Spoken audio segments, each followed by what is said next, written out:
بەڕاستی خەڵک هەژارە مەعاناتی ئێمە لە خاڵێکدا کۆکراوەتەوە یارمەتیەکی هاوپەیمانان هەیە بۆ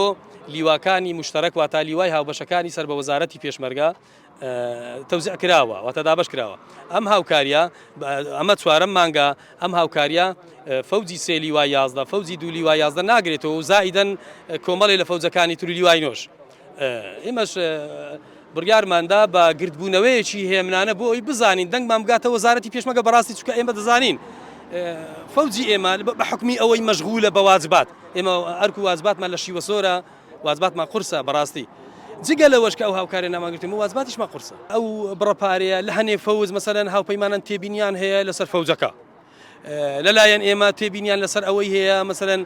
فەرماندەکە ئەگەر ئالوگۆڕ کرا بە فلتەری ئەمریکەکاندا تێنەپەڕیە جا هاوپەیمانانیش دەیانەوێ هەر شتێک ئەوان لەو لیوە هاوبەشانە بیکەن بە خۆیان ئاگادار بن ئێمەش داوا ئەکەین لە فەرماندەی فەوزەکەمان لە ئەفسەرە بەڕێزەکان لە بەرپرسی لیواکەمان